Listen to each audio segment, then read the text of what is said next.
स्टेजवर एक आणि खाली एक अशी भाषा जर आम्ही करायला लागलो तर पंचायत होईल. एखाद्याला राज्य पातळीवर नेतृत्व करायचं असेल तर त्याने तेवढा ठामपणा पण दाखवायचा असतो. लोकांना असं वाटतं उद्धवजी की मी तुम्हाला उमेदवार दिला, मी तुम्हाला सांगितलं ही काँग्रेसची जागा, ही सांगलीची जागा तुम्ही घ्या. अनेक जागा आम्ही सोडल्या. ईशान्य मुंबईची जागा संजय राऊत यांनी आमचं म्हणजे कधी काढून घेतली आम्हाला कळलंच नाही.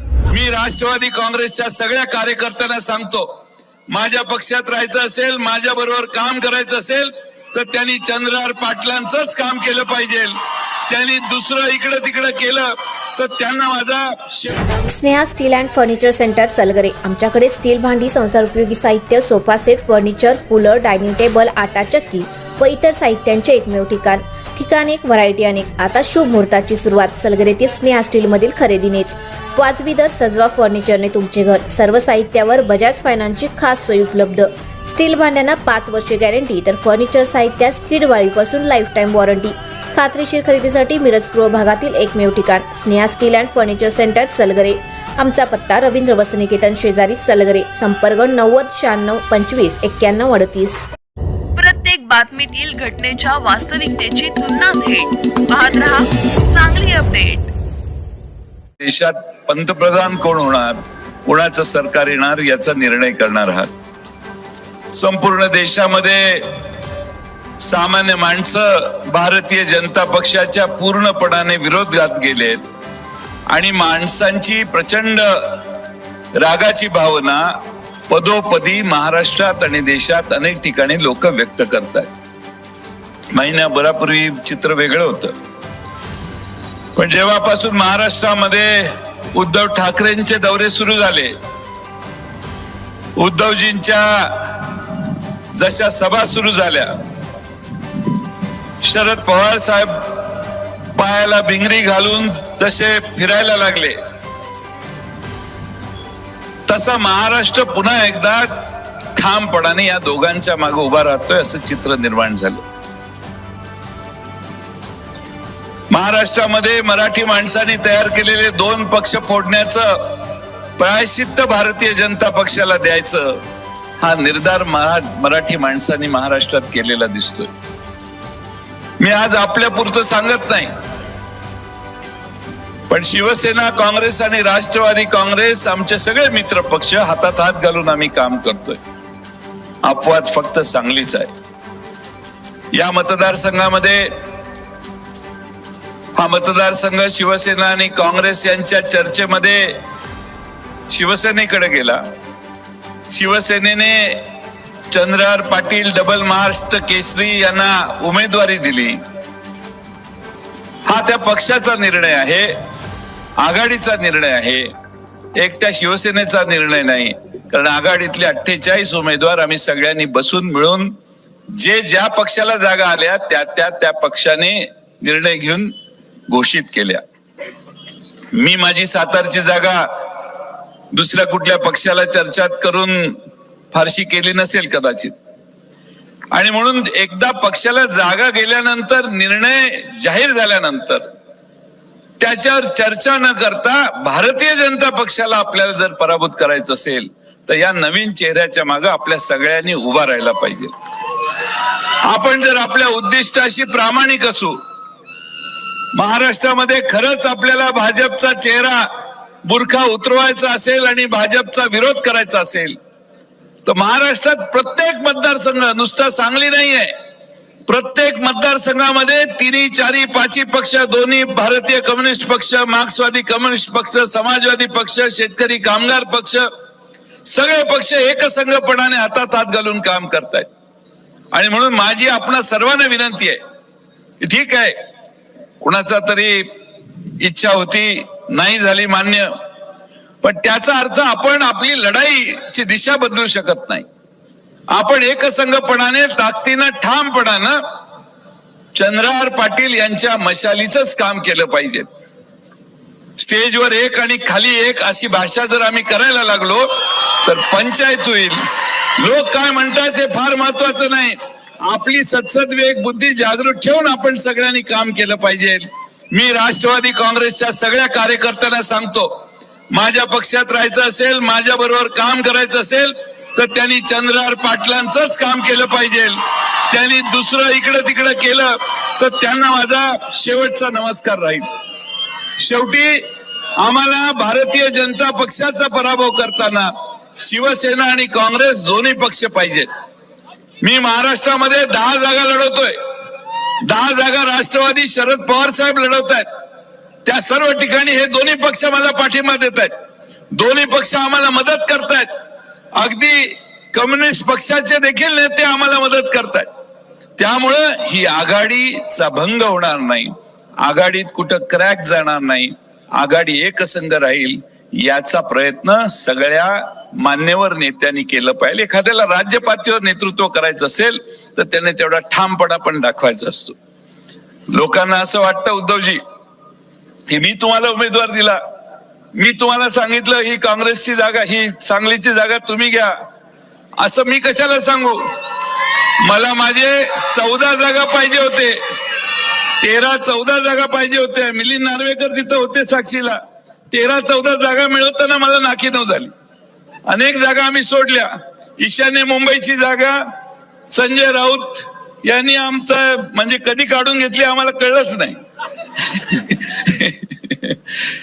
तसं आम्ही भंडारा गोंदिया लढवणार होतो कारण आम्ही मूळची जागा ती आमची तिकडं अमरावती जागा आमची मूळची जागा.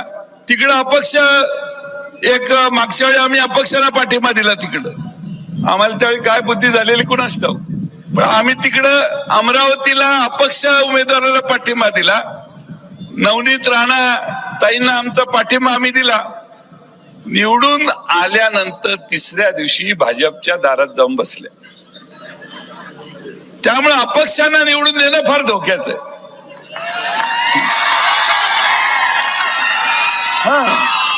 कधी कुठं जातील काय पत्ता नाही.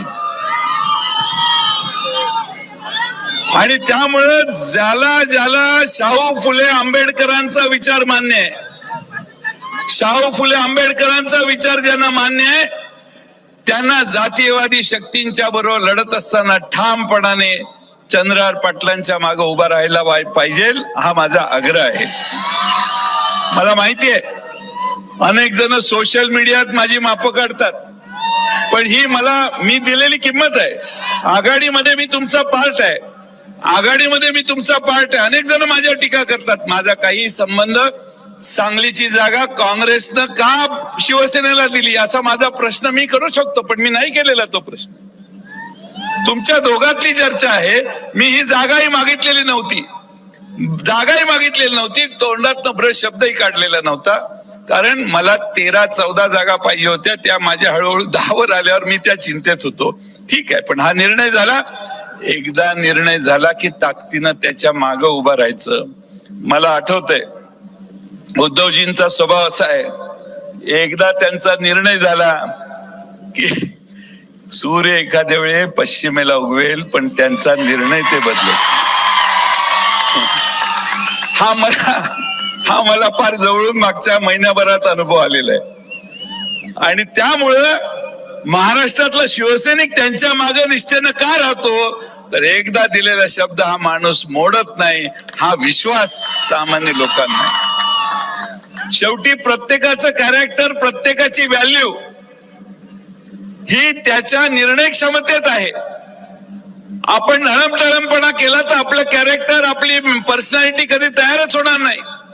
पण उद्धवजी ठामपणाने मलाही 2-3 ठिकाणी सांगितलं, जयंतराव आमचा निर्णय झालाय, हा विषय बंद झालाय, तुम्ही हा विषय परत काढू नका. असे अनेक मागच्या 2-3 महिन्यात आमच्या चर्चेत सांगितले. ठामपणा आणि स्पष्टपणा, तुम्ही त्यांचं मार्गदर्शन ऐकाल मला खात्री आहे. या सांगलीकरांना माझी विनंती आहे की नेता कसा असावा.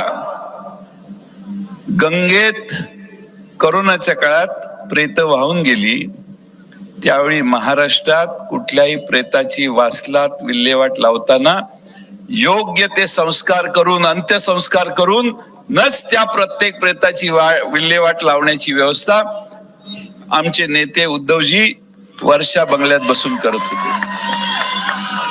भारतामध्ये 50 लाख माणसं मेली, करोनामध्ये मृत्यू झाला.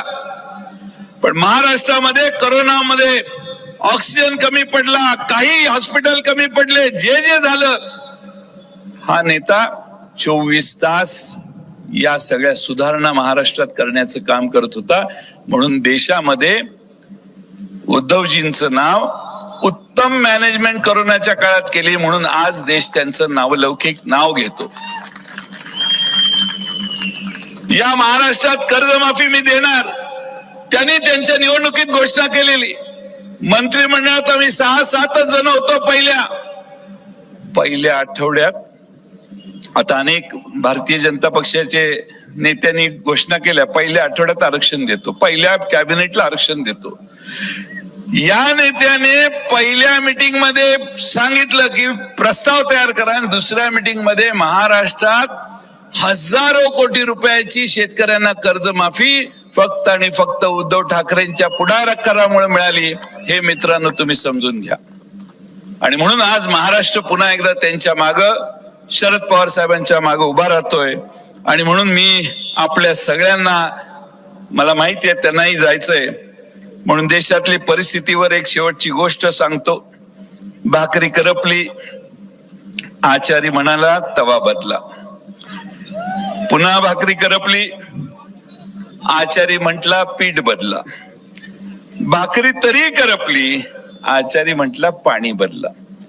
भाकरी पुन्हा पुन्हा करपली, आचारी म्हटला चूल बदला.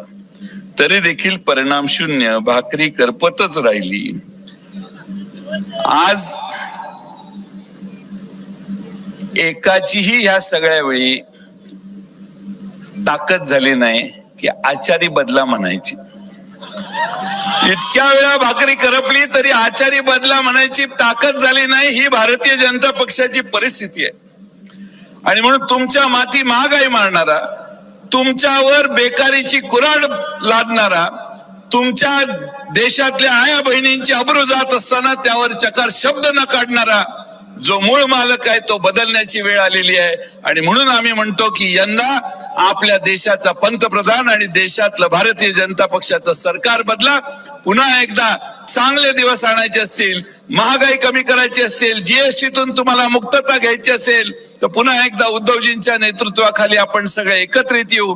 मला खात्री आहे पुढच्या 6 महिन्यांना येणारं सरकार उद्धवजी तुमचंच असणार आहे, दुसऱ्या कुणाचंही नसणार आहे. आणि त्यामुळं सरकार बदल, सरकारच्या विरोधात महाराष्ट्र तुमचा देखील कौल त्याच दिशेनं मिळावा एवढीच विनंती करतो.